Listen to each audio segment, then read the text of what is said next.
Hi there, welcome to Marvel Halls TV, and I'm gonna do a special vid today. Um, Basically, I've just been thinking about what our best teams and best 11s are at the moment, both currently with players on our books and more kind of speculatively, if that makes sense. So we don't have a game, I believe, until Burnley um, this weekend. Uh, I'm recording this on Tuesday. Um, so yeah, it's just basically just some thoughts I've had on what our best 11 should be. Um, the Olympiacos game is not until I think is a couple of weeks. So without further ado, then I'm just gonna find some files that I had earlier, and then yeah, we should be good to go then.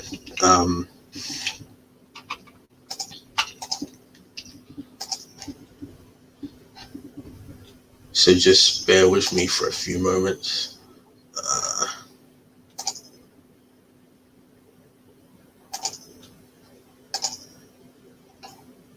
Okay then, so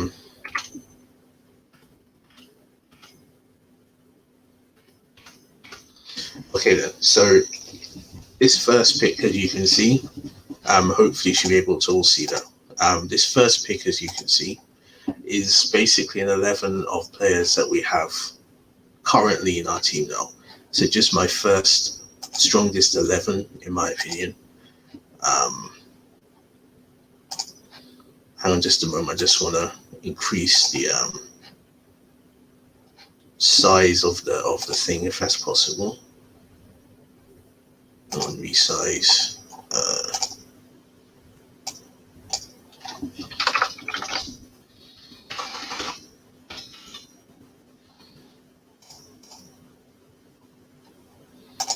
Actually, no, I have to keep it as it is. So to bear with me if it's a bit too small. So yeah, Leno in goal, I think picks himself. Well, I've gone for a 4-2-3-1, as you can see there. Leno in goal picks himself. I know Matt Ryan is there, but I think he's a capable backup. Runarsson again, to be fair, is young, but he needs time to develop as a backup. Tierney again picks himself. Gabriel and Mari, I think, is the best balance. Mari, I think, is physically stronger than Gabriel, though Gabriel can be physical, but I think is a bit more mobile, both in the air and on the ground than Mari.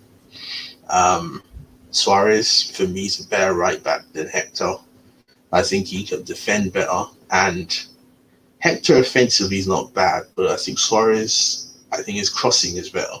Plus, he can cross from deeper. Hector can only really cross, really, if it's like a cutback from the touch line or within the 6-yard box. Sorry, not 6-yard box, the penalty area. So I think Suarez's general distribution is better. As of midfielders currently in the team now, Xhaka and Partey, I think, is the best balance. Xhaka, I think, to be fair, Xhaka's done okay lately, but I think he is better with Partey because his long-range passing is good, and he can be physical when needed. And Partey obviously can physicality, but also can dribble and can progress the ball too. So I think that's a good balance, or the best balance we have at the moment, that's for sure. In the number 10/8 position, I'll play Odegaard. Smith Rowe can play there, obviously. Saka can at a push. But I think Odegaard has more experience. But Smith Rowe, I think he's still young, needs time to develop, but he's been a bit iffy lately in recent games, in my opinion. Then you have Pepe on the left. Struggling between Pepe and Martinelli. You can argue Martinelli offers more in terms of goal threat. But for me, Pepe just edges it. Aubameyang, Lacazette's a good player, good striker, but Aubameyang is more clinical finisher and more prolific. And then Saka really picks himself. I couldn't leave him out of the team. So for me, to start off with, that's our best current strongest 11. Now, this is of players in the general squad, so on the books. So it's more or less the same, but I've included Torreira, Guendouzi, because they're currently still technically Arsenal players. Now,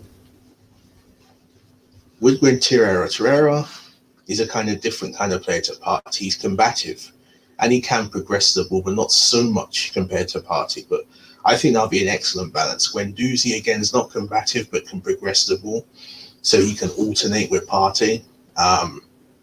Then you have Odegaard, Pepe, Alba, Saka, and the back four and the goalkeeper the same. But for me, Torreira, Partey, Guendouzi, Partey will be a far better midfield balance than Xhaka.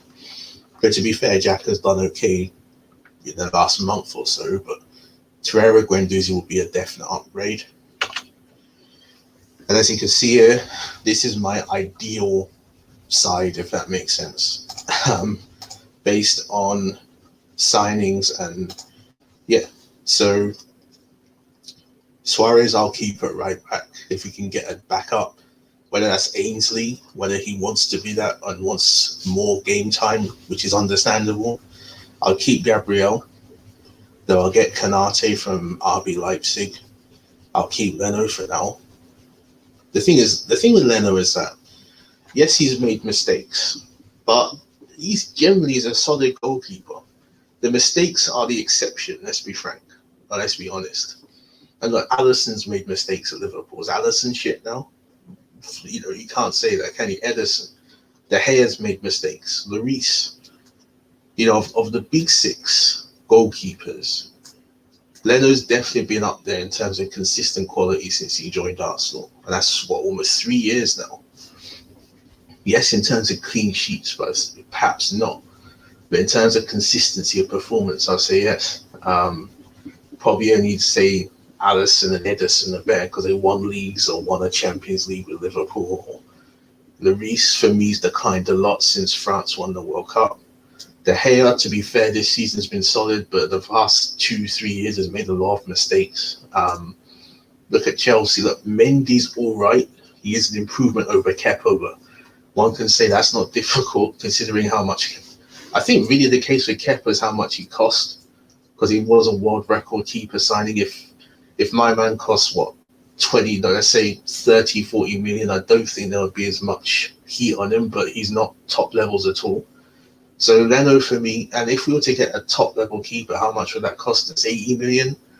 When Leno is not really, yes, he's made mistakes like the Wolves game and a few others he spilled, but generally speaking, I think he does okay. We have far worse issues.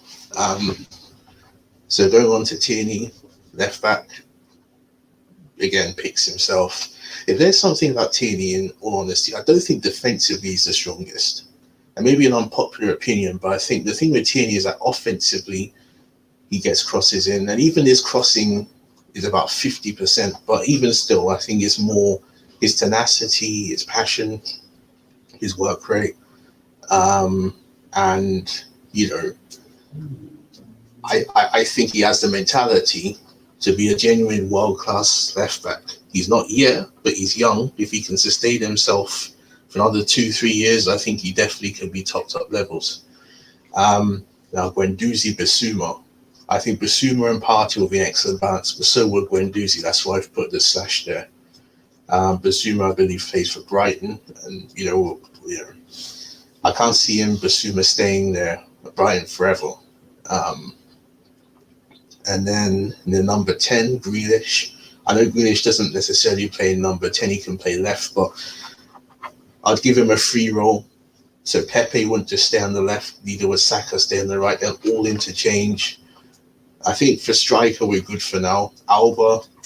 Alba's perhaps not performed as well in the league, but his overall scoring record is roughly 1 and 2, which is the standard, you would say, for any top striker in all competitions. So, and I think also it was the team was not playing well too. So, Alba obviously could drift to the left a bit.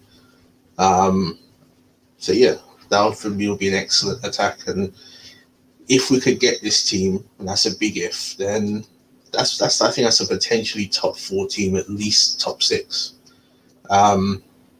how many players from there would get in Liverpool, Man City, maybe Tierney, Partey, maybe Grealish, definitely, possibly a Saka. No, Aubameyang may get in there over what's his name, Firmino, because I think the fact Liverpool aren't doing as well is exposing Firmino's lack of goals. Because I think because they were doing well, Firmino was kind of being overlooked. Look, no one's saying Firmino's a shit player, but as it stands now, yeah, so we do have a few players. Basuma could, Guendouzi potentially could. So, yeah, for me, that is really my ideal 11 because I think centre back, yes, sold with Canute. Right back, I think Suarez is a more than adequate replacement for Barrow. We just see the backup for him. Maybe could be Chambers. Who knows? I think we need another box-to-box presence. Guendouzi or Basuma could provide that. And I think we're good up front apart from that number 8/10 position, which Grealish. So, yeah, that team, my idealized team, probably could sneak top 4 at minimum. I didn't see why not. So, yeah, so that's just my overall Arsenal 11s. And yeah, thanks a lot for watching.